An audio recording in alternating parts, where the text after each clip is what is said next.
Ladies and gentlemen, please welcome on stage Madelyn Flores, Senior Lead, Lean-In Programs, Global Lean-In, and the panelists for this session, How to Tackle Unconscious Bias. Please come sit down in the workplace. Thank you.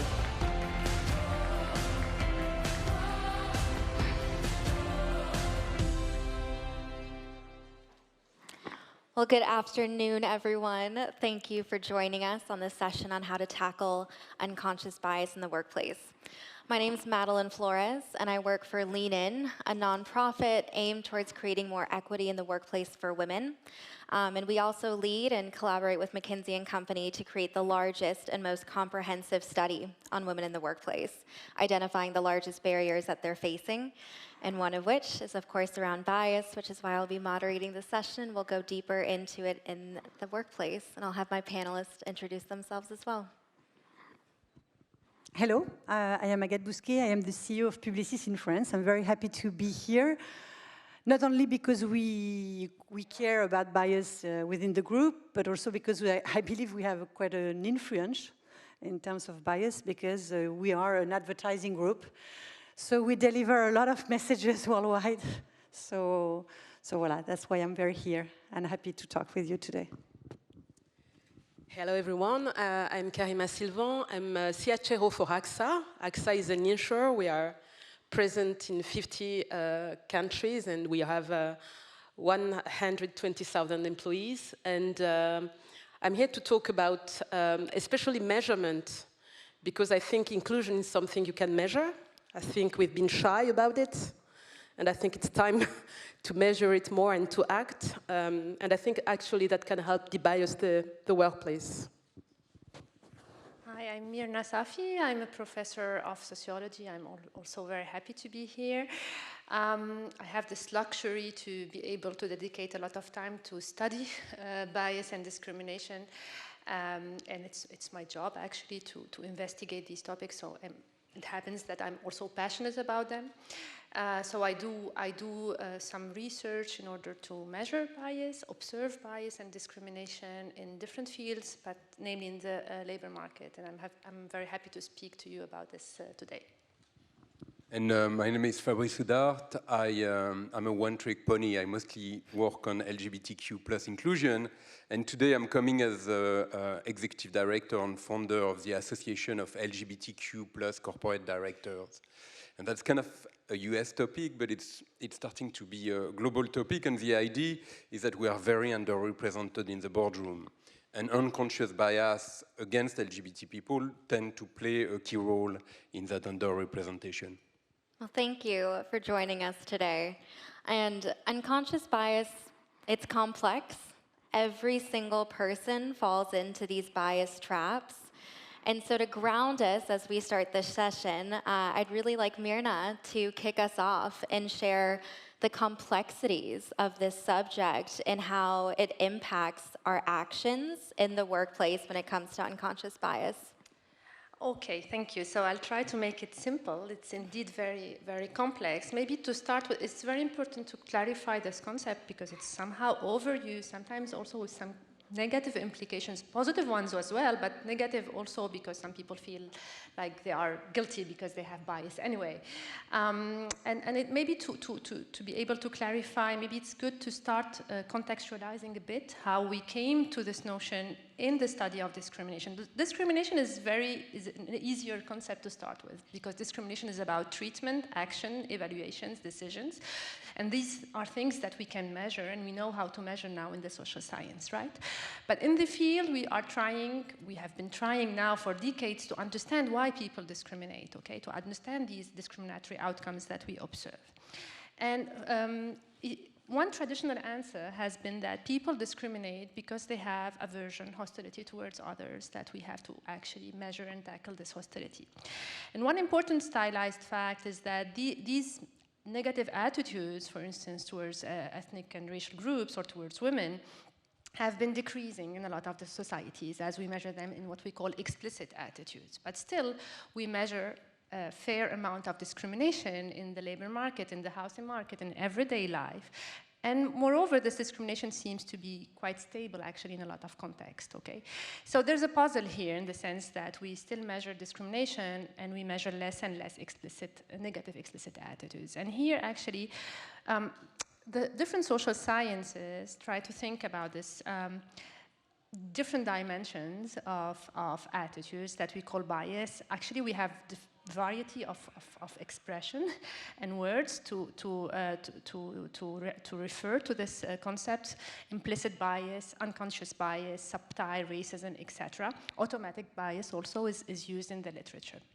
And what we want to capture here is the fact that some people can behave in a way that are not completely in line with their explicit attitudes, right? So this idea that there are some underlying mechanisms that we are not aware of that actually explain our attitudes. So this is to start with. Now, what are the sources of bias, okay? We don't really fully know, but we have some directions. We have 3 ways of understanding the sources of biases. I'm trying to be very, very quick on this. The first one is what we call elementary cognitive mechanisms. So the ways in which we think, specifically social cognition, the ways in which we understand the world, has some kind of elementary processes that are automatic, that do not necessitate some kind of mental processing, and that lead us to actually systematically be biased, okay? You know all, for instance, one example is, of course, in-group preferences that actually we measure in a lot of different contexts, that people actually tend to favor their in-group members.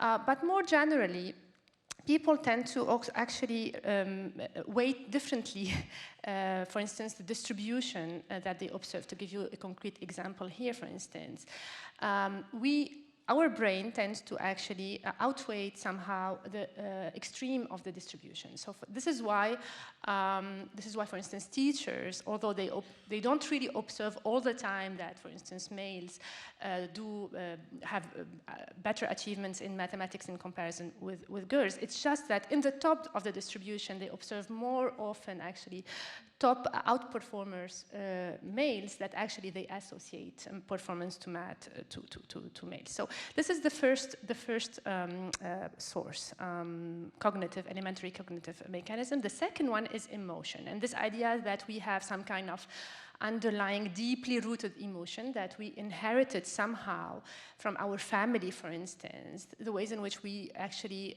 observed our parents, for instance, behaving or even expressing emotions towards some groups, or the ways in which we observed our father expressing, for instance, attitudes towards women. And the third one is very important. It's what we call cultural contents of stereotypes, and this one is culturally constructed by society, and here it means that this idea that we tend to think that everybody thinks that the society is this way. For instance, to give a very concrete example, we tend to think that everybody thinks that women would prefer to, for instance, take care of their kids rather than go to work, okay? So these are the 3 sources. Now, if I have 1 more minute, I speak just about measurements. We know how to measure, actually, today.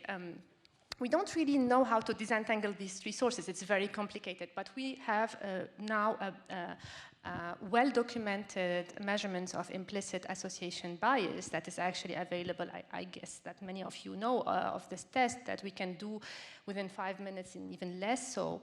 And it's just measuring the speed of association that we make between concepts such as, for instance, gender or skin tones. And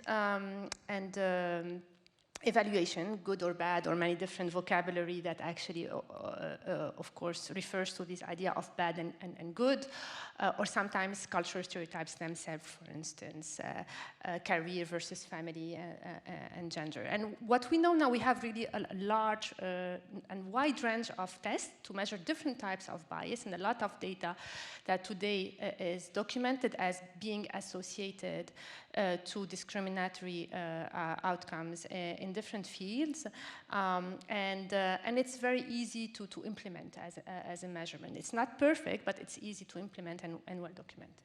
Oh, thank you, thank you. It is a complex subject. I'm sure you could have taken the whole time there, but I think it sets a really good tone for us. And if you look up implicit association test, You can go in and measure your own unconscious bias that you have, and I would highly encourage everyone to do that. Now, moving into that measurement piece, I'm excited to bring Karima into this conversation. I want to get specific into how bias comes into the workplace. An idea that's been coming up quite a bit lately is around age discrimination. And so this concern that when I turn 45, when I turn 50, I become worried about getting promoted, about my trajectory in the company and in the organization, and feeling those impacts of age discrimination. And so, Karima, I'd love to hear from you with your most recent report and survey to understand really what is the response on an individual level as well as structurally to really fight age discrimination.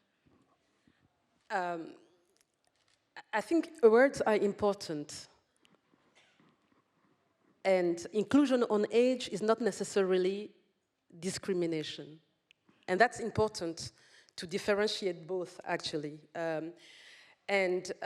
So what we did at AXA in the past 2 years is that we have built in an inclusion survey. I think we are in companies where everywhere we have engagement surveys. We measure engagement net promoter score. We, by the way, measure client net promoter scores. And with the team, our obsession was to find an inclusion net promoter score and to ask questions around inclusion. And to do it in a way, because we all know that measurement around inclusion is quite sensitive in some countries. It's possible everywhere, or in most countries in the world. You need just to find the key to unlock your capability to do it. And so we did that research to be able to do it. And so we asked people questions around, do you feel included for who you are? Do you feel you have equal opportunities to succeed? Would you recommend this company as a great place to work? Or as an inclusive place to work? Did you observe or were you subject to non-inclusive behaviors and their why? And I will come to the age point later. And we ask as well people to to self-identify, which you can do in most geographies, and to self-identify on gender, on orientation, sexual orientation, on age, on ethnicity, and on socioeconomics as well. And the good thing is that 97% of people self-identify because they could drop out of they could exit the survey, but they do self-identify. And so we did that 2 years in a row. 63,000 people across the world responded to the survey, leaving verbatims, 1,100 verbatims. So this is a good material to analyze what's happening in the workplace. The good news is that overall people feel included, but as well, we acknowledge that you have 7 to 8% of our workforce who say that they are observing non-inclusive behaviors in the workplace. And the number one dimension is age. To be honest, I was surprised, because at the start, I thought that gender, ethnicity, or other elements would come first, but the reality is age is coming first. And age is coming first, and when you look to the verbatims, first and foremost, it comes from people over 50 who express the sentiment that maybe they could have less career opportunities, but the most interesting thing is that as well, it comes from people who are younger and who have the concern that they will get older, they will have less opportunities in the workplace. So there is urgency in tackling biases in the workplace around age, because we all know that, you know, and those biases are in society, by the way. Older people are slow, they are grumpy. You see all that in many of the, not the advertising, Agathe, I promise. No, not advertising. you see that quite a bit in society. So I think there is urgency to tackle that, because we know that there is a gender bias, because older women are more at risk than older men, because when you are aging as a man, you are wiser, and when you are aging as a woman, you are just aging. So yes, and actually, I think we can act, and there is urgency for companies to act. Number one is debiasing recruiting. And because I sit as well in an equality board, I see that still, and even in a country where it's completely forbidden to put age requirements when you ask for a job, you still have companies who do it. But debiasing recruiting, being sure that we recruit people over 50. And the good thing about the labor shortage currently in the labor market is that companies are increasing and coming to it. And you have people re-entering the workforce after 50 or 55. So recruitment is very important. And I think, and we have started to think about it, thinking about career management. You know, in companies in the past, you would be a talent, but after 45, you would not be in those famous talent programs in the companies. I do believe it's over, because you are talented at every age, but we need to debias and open those talent programs much more broadly. So yes, there are responses to that, but biases on age and age diversity in the workplace is somehow, both in terms of society and in the workplace, I would say quite critical to address. Oh, thank you. And I think it'd be...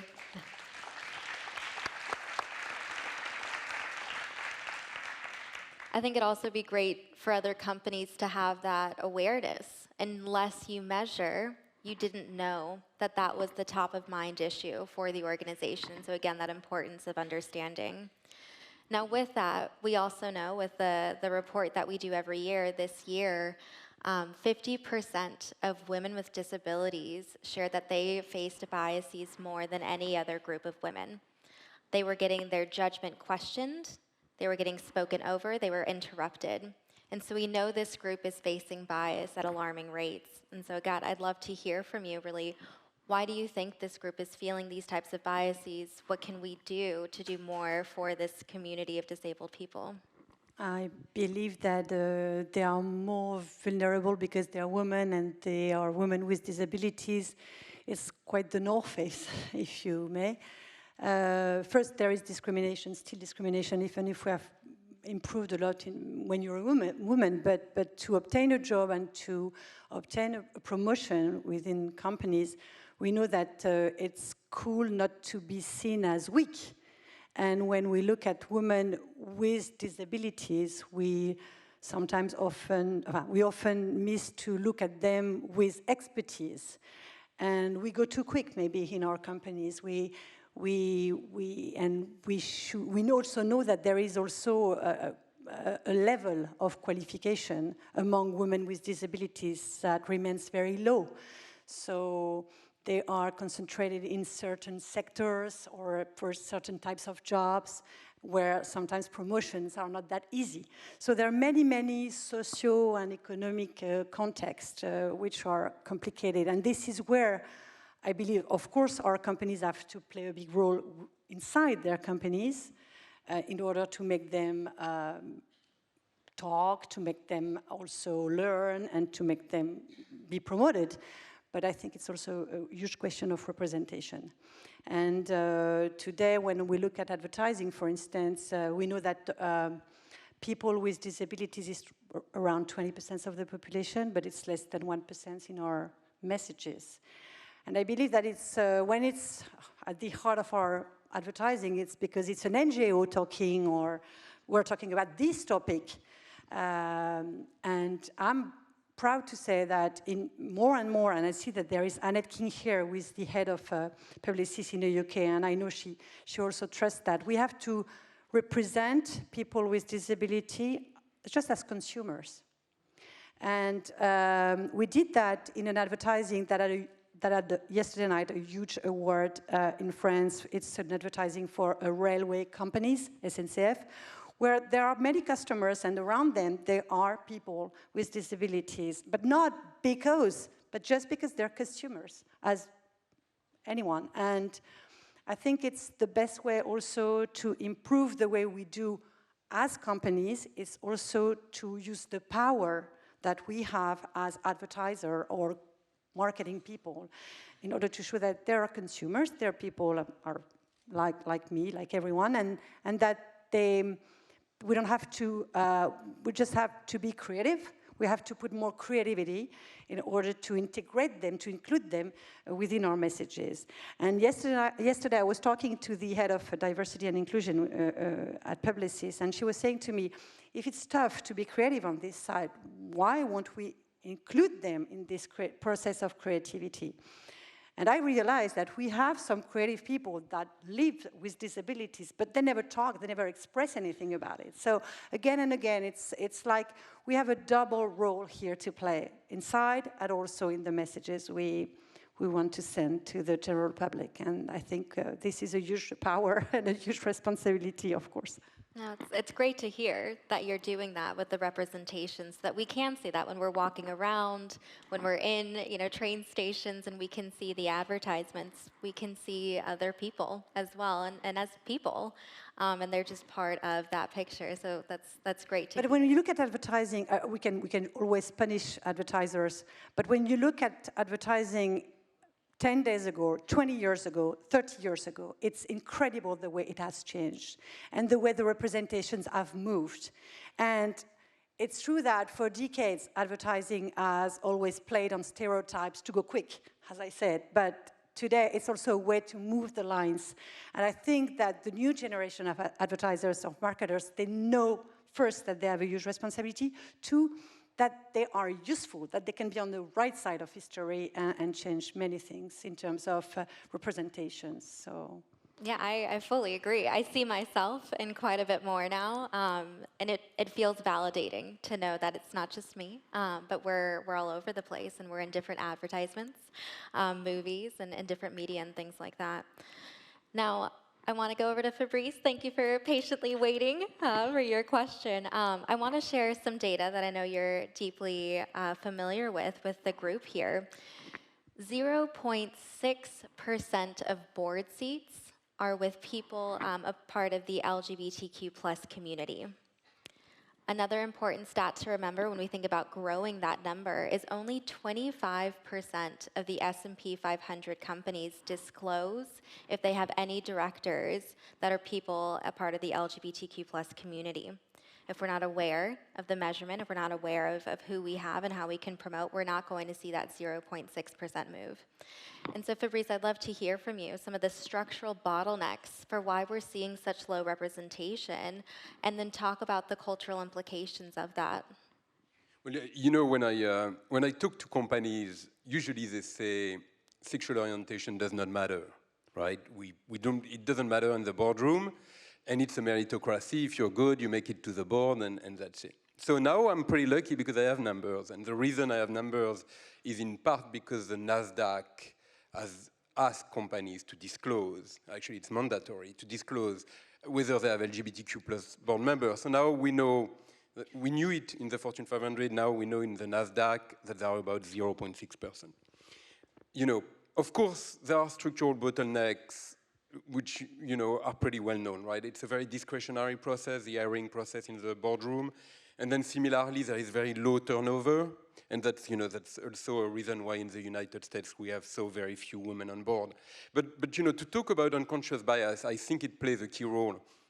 And I will tell you, LGBT people tend to be perceived as being less trustworthy, as being potentially disruptive in the boardroom, as having an agenda, and as being frivolous. And all of this comes from older stereotypes, right? In which LGBT people violated social norms, but also LGBT people had AIDS, and as Agathe mentioned, this was perceived as weak, and the private sector does not like weak people. And it's also particularly true in that generation because people that are in the boardroom tend to be between 55 and 75 years old. So that's part of the reason why I created this association, is to try to dispel those myths, but also to push LGBTQ plus people in the boardroom. It's great to see. I'm excited to see the results and the impact of that. And thinking about impact and action here, if we're open to it with the panel, would love to hear if we've ever fallen into a bias trap. I said it earlier, all of us do. My work is centered around equality and inclusion. I still fall into bias traps. Would love to hear If anyone wants to share a trap that they've fallen in and how they self-corrected. Do you want me to start? I think she's in the room and she doesn't know, so she will feel bad, maybe. But I think last time it was, we were hiring the head of Sapient in France. Sapient is a digital business company, super strong. And we were looking for the head of this company. And I realized that I had a doubt about someone that was great during the interview, but she was a woman and quite shy, quite introvert. And I'm very used to energetic women, you know, like super powerful, a super expressive woman, as a sign of power to succeed in this sector. Actually, she's great. She's the greatest. Her name is Lise Malbernard, and she's the head. She's been the head for 2 years. She's doing a great work. But she's not that kind of woman, you know, like jump into the table to sell the work of her teams. She's just shyer. And I think here, I had a few minutes where I was, is she enough strong? Is she enough energetic? But she is. She's stronger than anyone. But I think there is a bias here. We are so used to a kind of behavior as leaders. We have to understand that there are many other ways, dreamers, people shyer, people less introvert, and maybe they are as good as the one that know how to shout. That's a great example.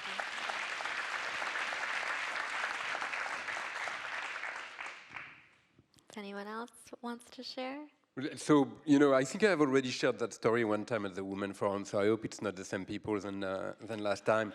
But one day I was at a dinner party. I used to work at the World Bank, and I was seated next to the managing director of the World Bank, Caroline Henstey, one of the few women that made it to the top of the World Bank. And I was telling her my experience as a gay man at the World Bank at the beginning of my career, in which when my turn would come to speak in a review meeting, which is basically what the bank does all day long, is, you know, review meetings. And I was in a review meeting, you know, when my turn would come to speak, I would blush and I would sweat because I had integrated the notion that I was an inferior species to the straight guys in the room. And I share that story, and she turns to me and she says, well, you've described exactly how it feels to be a woman at the World Bank.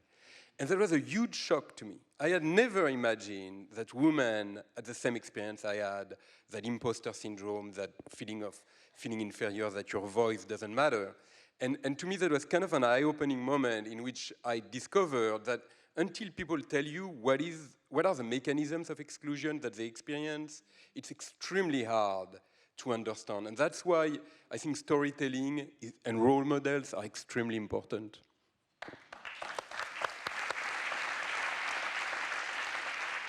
Oh, that was wonderful. Thank you for sharing. I think it's instances like this where we learn, right, the eye-opening moment of age being a top priority for organizations, things that maybe don't feel as relevant to us, but making sure that we're educating ourselves. Now with that, we have time for one more question. I'd like to end with action so we can all think about things we can bring back to our employers and organizations. What is one action, one structural action companies can implement to create more inclusive cultures and de-bias the workplace?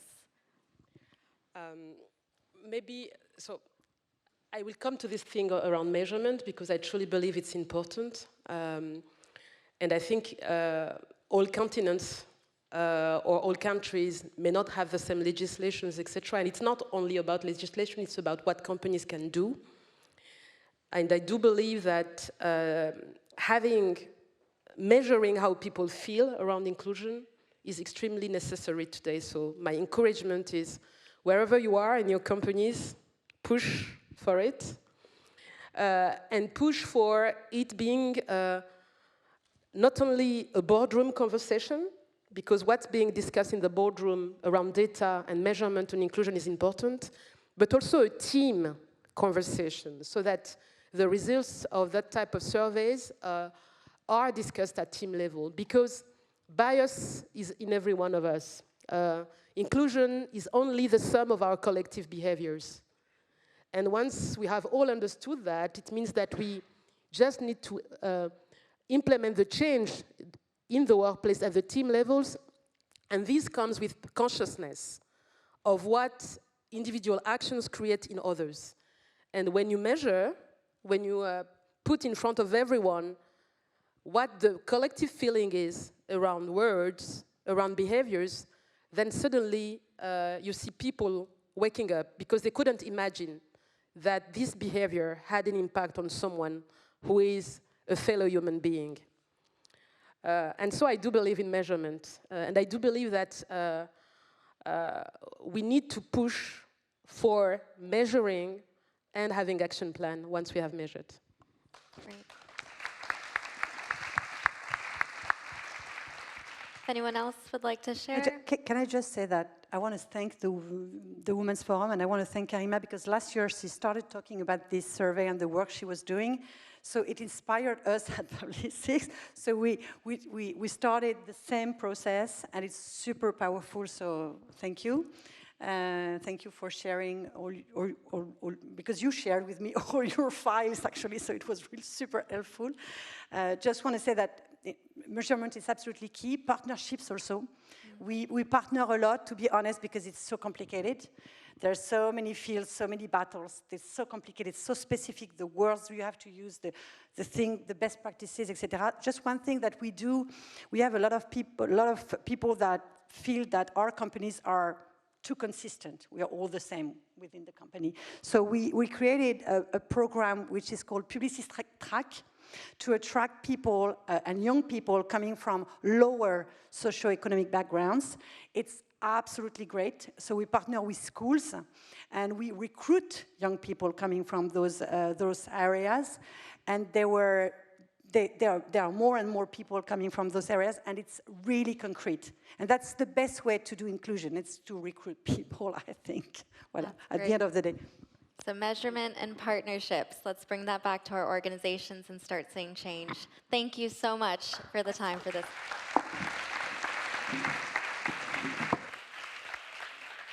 Thank you so much to our wonderful moderator and to all our panelists. Thank you so much for taking the time today. Wonderful. Thank you.